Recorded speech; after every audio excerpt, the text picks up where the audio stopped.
Oh no! Oh shit. Here we go again.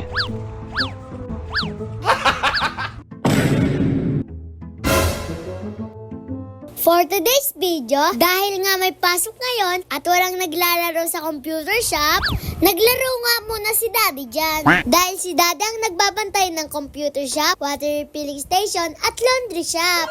Madami nga pala talagang ginagawa si Daddy. Kaya pag may libre siyang oras, naglalaro siya sa aming computer shop. Okay. Tuwing hapon nga pala ang aming awasan. Kaya naman, sinundo na ako ni na Mami at Daddy. May napansin ba kayo sa aking lakad? Ako nga pala iika-ika dyan. Dahil nga, sa nangyari sa aking aksidente.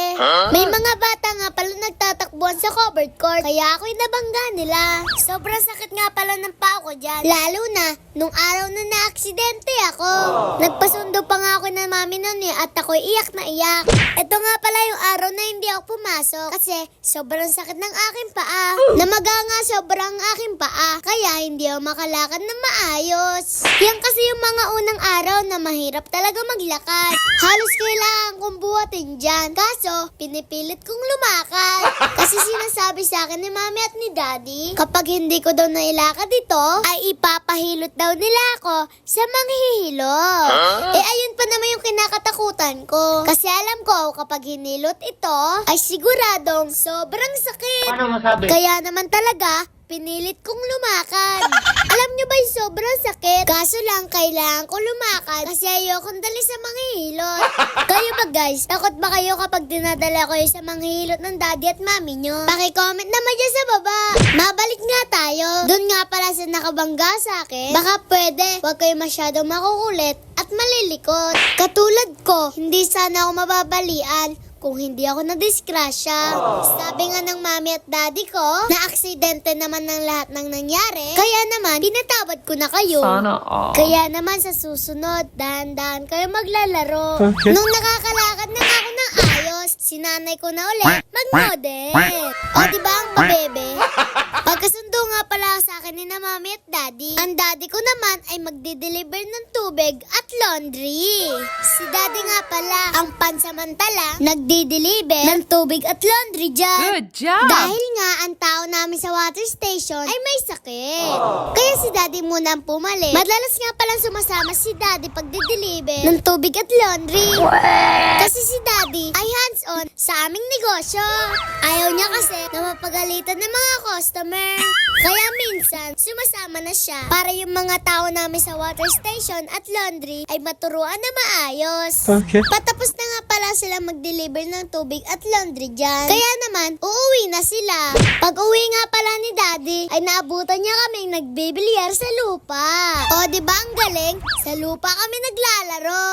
Kaya nga nung naabutan kami na naglalaro ng bilyar, ay agad niya kami ginawa ng maliit at kakaibang bilyar. Nung kabataan nga pala ni daddy, lagi na daw itong ginagawa. Paano masabi? Kasi nga, wala daw sila pambili ng bilyard. Kaya ito yung ginagawa niya. Ako ngayon namangha dyan. Kasi ngayon lang ako nakakita ng ganyang bilyar. Habang ginagawa nga pala yan ni daddy, tinatanong ko siya kung paano ba ako maglalaro dito. Parang hindi naman siya bilyar. Pero dahil sabi nga sa akin ni daddy na maghintay lang daw ako, naniwala na lang kami at hinintay na lang namin. Nung matapos nga gawin ni daddy, ay agad namin tong nilaro. Ganto pala ang style niya. Parang bilyar talaga. Paano masabi? Hindi nga pala ako makapaniwala na ganito pala ang kalalabasan niya. O diba bilyar talaga? Sa mga nagustuhan nga pala tong bilyar na to, pwede din kayo magpagawa sa bahay nito. Lalo na kapag yung daddy nyo ay marunong gumawa nito. Mabalik nga tayo. Pag uwi nga pala ni daddy galing sa pagde-deliver, marami nga palang naglalaro sa computer shop. Kami naman, pagtapos namin magbilyard, nag-TikTok muna kami sa computer shop. Madalas nga pala namin tong ginagawa magtotropa. Lalo na pag wala na silang panghulog. Tamang TikTok na lang. Nung magwawalis nga at naglilinis si daddy, ay may bigla siyang nakita. Nakakaibang bagay. Oh no! Ito nga palang bagay na ito ay sinusundot sa coin slot para magka-oras. Paano masabi? Nawala na nga dyan yung piso at itinapon na lang dito. Siguro sa pagmamadali dito na lang naitapon. So weird. Kaya naman nung nakita ni Daddy ito, agad niya itong tinanong sa mga naglalaro. Wala nga daw nakakalam nitong bagay na to eh. At hindi daw nila alam kung saan galing yan. Pastilan. Medyo natatakot na nga yung mga tinatanungan ni Daddy. Kaya ang ginawa nila, nireview na lang nila sa CCTV. So weird. Wala nga pala silang nakita sa CCTV na kakaibang nangyari. Halos puro bata nga lang ang nakikita nila. Lahat naman ay naglalaro ng maayos. Siguro nung gumawa nito, napansin nga pala nila may CCTV dito. Kaya siguro, hindi na nila tinuloy yung balak nila. Kaya naman sa gumawa nito, mag-ingat kayo kay Daddy. Kapag nahuli kayo nito, siguradong may parusa kayo. Hindi totoo yan. Siyempre, ang parusa lang naman na ginagawa ni Daddy ay baband ng 1 linggo. Napakahalaga nga pala talaga ng CCTV sa loob. Kasi nung nag-review si Daddy sa CCTV, ito yung nakita niya. Inalis niya nga pala yung upuan dyan. At siyempre, kapag umupo yung maglalaro, ay sigurado ganito ang mangyayari sa kanya. Pastilan. So weird. Tinesting nga pala ni Daddy yung gumawa ng pansundot. At itetesting niya ito kung effective ba. Magaling kang kupal ka. Siyempre, kailangan talaga alamin ni Daddy kung ito ba talaga ay gagana. Kasi kung gumagana talaga ito, siguradong malulugi ang aming computer shop. Kaya tinesting ni Daddy kung paano gumawa ng pansundot na yan.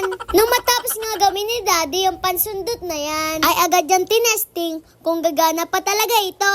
At dahil nga may cover ang coin slot ni Daddy, hindi siya maisasalpak at magkakaroon ng oras. Kaya nga siguro yung gumawa ng ganito ay pinagbali-bali niya na lang. Kasi hindi talaga kasya sa coin slot eh. Pastilan. Kaya naman, pinatesting uli ni Daddy kung talagang hindi kakasya. Talagang hindi nga effective yung ganitong pansundot.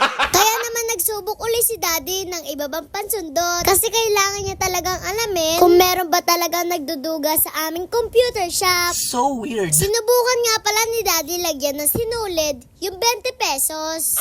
At titingnan niya kung ito ay gagana. Oh no! Tinesting na pala ni Daddy ulusot yung 20 pesos. Pero dahil nga may tape, hindi siya kumasya. Yung dalawang panduga na ito, hindi siya effective. Kaya wala tayo dapat alalahanin. Good job! Nung nakauwi nga pala kami sa bahay, si Drake naman yung napagtripan ni Daddy. Sabi niya kasi kay Drake, susubuan siya ng candy at sisigaw siya ng Darna. Drake, ang bato!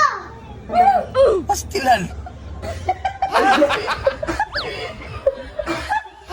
Kalamansi pa lang sinubo. Yun lang, paalam. Please like, follow, share. Thank you!